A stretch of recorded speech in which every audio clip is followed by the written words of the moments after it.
Hey everyone, it's Gavin here. This is going to be, going to be just a quick, because I've not got much time, so just a quick channel update for March. We're still in March. So.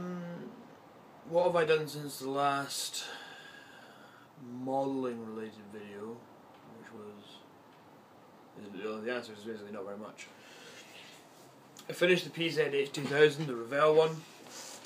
I finished that for the ASM Steel Rain Sig, which is still ongoing until the 11th of April, I believe. So if you haven't already, go over to ISM and check out that. We've also got the 100 Years of Bombers GB on the go, and just started as a eggplane Easter group build fun thing, so I'm not involved in that, but it's ongoing. So what have I been doing? Well, the answer is, as I said, not very much, and that's mainly just because I've been working a lot, and I have my examination, my Viva for my PhD tomorrow, in fact. So I'm currently, well, I've got YouTube up just now, but I'm currently, once it's finished today, I have been reading off work today and tomorrow, so I have been reading and making notes and trying to kind of get myself some kind of readiness for that. Get a bit stressed about it, a bit worried, but we'll just have to see how it goes. It's something I've been doing for 4.5 years, so if I don't know it by now, then frankly I'm not going to learn anything more between now and tomorrow. So in one respect I'm not worrying myself about it, because you know, it's what I've been doing for the last 4 years. Anyway, that's neither here nor there. It has been reducing the amount of time I've been modelling, because when I'm not in work I've been doing that, or I should have been doing that, and well, basically it means I've not been modelling. All I have done recently is basically I kind of vaguely worked on, well, I got the tracks for the Type 99 put together, and I got a base coat of kind of darkish brown put on them. Then my girlfriend decided to pick one up when she was annoying me and wobble it around, and it broke, so I've got to repair that first. Women, eh? Can't live with them, can't live without them. So they're ready for a bit of weathering, and then they can be installed. Although first of all I want to go and get the problem is I want to install them, but at the same time, so that like the weathering and stuff all matches on the hull and the tracks and the wheels and things. But the wheels have all got actual rubber tyres around them, and the wheels are painted, but I don't want to end up getting gloss varnish on the tyres and then whatever, because they're nice and matte as they are. So I'm a bit unsure how to put the tracks on without then, because I wouldn't be able to then put the tyres on. I think I'm just going to have to go for it and stick the tyres onto the wheels, and then just, you know, the only problem is that I'll get, the only problem being that I'll get varnish, that's the word. Gloss varnish for the weathering and things on top of the wheel, on top of the rubber, and yeah, I'll just do it, I'll deal with it. It's not looking too bad at the moment. It's got its camo colours on. I did some detail painting on some bits. It's a bit dusty because it's been sitting here for a while, so I need to de-dust it. I've got a few other details to maybe just paint in. Then it can be done, then it can be varnished and things. Oh, question for people, just anybody in general. When I did my PZH2000, I did the wash first. Now mistakenly, I should have kind of just pin washed it, I kind of sludge washed it, and it didn't really work so well. Lesson learnt though. But then I read somewhere else, and I can't remember where it was now, that if you're going to do a filter is best done over a matte base rather than a gloss one, whereas obviously we all kind of know that a pin wash is best done over a gloss base so that it flows into the recesses and around the details. Now, I'm also then a bit unsure as to what comes first. Do you gloss it, pin wash it, matte coat it, filter it, then varnish it again to protect your filter layer? or do you, I mean the vehicle itself at the moment as it is quite matte, so do I just filter it, then gloss it to protect the filter and provide the base for the pin wash? So if you can help out, Cohen, you may well know, and others, so I'm not asking anybody in particular, anybody who knows, give me a shout, leave a comment, drop me a message or anything, you know, let me know if you can help with that, because that's something I'd quite like to get cleared up. Right, what else have I been doing? As I say, well, I've not really done very much, but what else is on the go? I did pick up well, I was working on my C47 for Russ Goslin's D-Day group build, but the certain thing kept falling apart on me, and I was trying to sand up and fill up the seams on the fuselage, and you'd fill up one bit, sand it smooth and whatever, and notice that the seam had come undone somewhere else. So that peed me off considerably, so it's sat in a box for a while.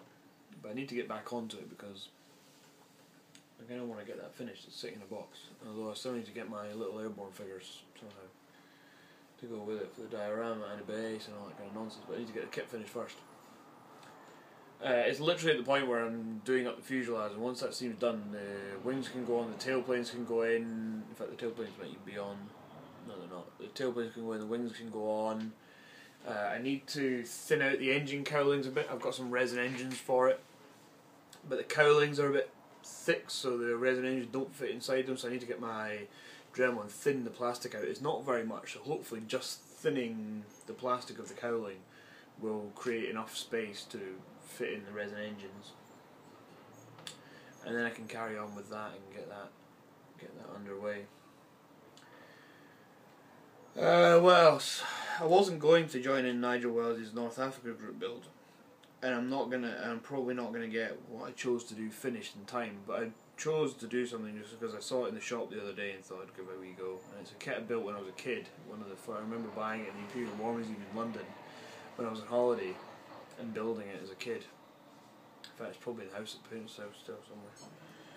And that is, although actually, God knows how I built this thing as a kid, because I didn't have trouble with it, but it was trickier than I remember.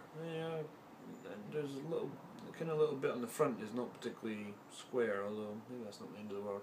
So basically what this is the Airfix 40mm Bofors anti-aircraft gun and tractor. Wappy Nazarandi, he's building one, and one or two other people I think are also building the same kit for Nigel's group build. So I've not done any official video on it yet. I was taking pictures through the construction, and I'll continue to do so when I get onto it again, when I get back to working on it. This is more or less ready for paint now. The canopy I'm going to leave off just until it's painted so I can reach the interior.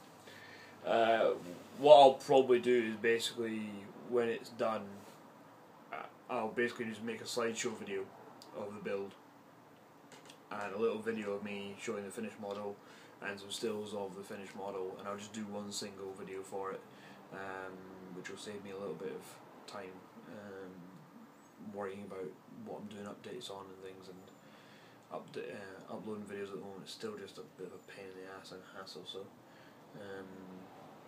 at the moment until I can sort something out better for that, the fewer videos I can do the better.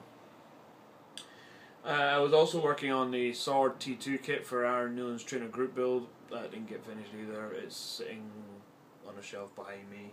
The Airfix GR9 has also been awaiting a final little bit of primer before I repaint that as well. Yeah. So there's that and that. They're all my kind of work in progresses. So the Type 99, the C47, the two Harriers, and this. The A10 is still here on the shelf, not going anywhere anytime soon. And I also got myself a Challenger 2, again, another Tamiya 135 one, the same as I built before in the Bata scheme, but this time I'm going to actually do it as the desertized one. I got it from Value Kits on Facebook from Tim, Stu and Mark, so cracking place, go and check it out, Value Kits on Facebook.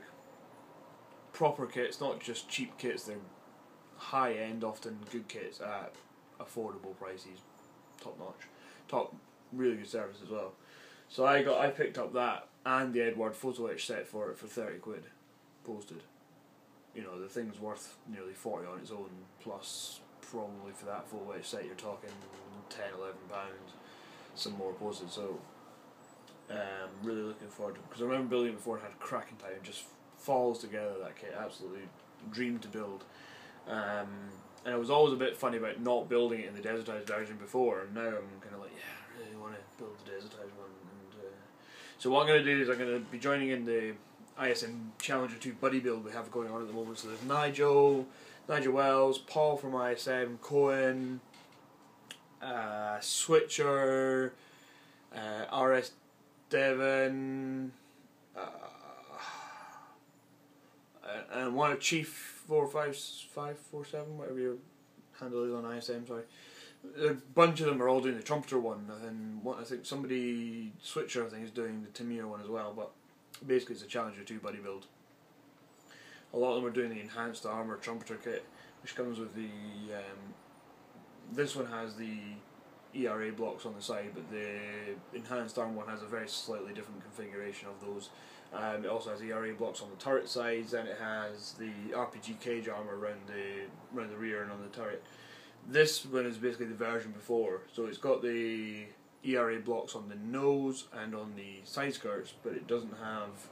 It also has the thermal exhaust covers, which they lose for when they put the RPG cages on. Basically, it was a way of dissipating the exhaust gases so that they were less visible to thermal imaging, presumably. But this is the version that they had when they first went into Iraq in 2003, and I think by kind of 2006, 2008 they'd upgraded to they'd upgraded the armour package basically. So yeah, I'll be building that at some point, although I do really want to clear some of this backlog first. I really want to start it, because everybody else is well on the way with theirs, and I'll probably just end up building mine on my own. It'll not really be much of a buddy build. But I need to get some of that stuff finished first. I need to finish a PhD first, which comes before modelling. Anyway, that's 12 minutes of me waffling and me being half in darkness and half in light, because the window's that way. And you've probably had enough of it. And I need to get back and do some more reading. And my girlfriend just texted me saying that her parents are visiting, so we've got dinner around where they're staying at 6 o'clock tonight. Apparently that's more important than finishing PhD. Never mind, I'll go and do the social thing. Right, that's it then. So until the next video, which, as I said, after tomorrow, when my PhD drive is done in the morning, when I'm not in work at the pub, free to model again. Woo! Barring any work I actually have to do to finish my PhD, because I don't think it's going to pass on its own. I think I'm going to need to do some more work and then hand it in again. So yeah, we'll see. That's enough for now. See you in the next video. Thanks to all the new subscriptions. I'm up to 436 now or something, so thank you very much. Sorry for the lack of videos, sorry for the lack of modelling content. Sorry for the lack of activity on YouTube in general, the lack of activity on ISM. I just haven't had the time to sit and watch people's videos and comment and things. I've been mooching ISM, but I haven't had the time to reply to a lot of threads and check out new ones and all that kind of stuff, because real life's just been in the way. But as I said, from later this week, next week, should be back in the swing of having some more free time, so I'm looking forward to that. The weather today in Oban here is actually nice sunny blue skies, which is why I've actually got the blinds shut, because otherwise you couldn't see me, just waited out. And I'm stuck inside, not even modelling. But such is life. Thank you very much. Please leave a comment if you feel like it. Answers to that question about the filter layers and things would be much appreciated, and I'll see you in the next video. Cheers guys, bye.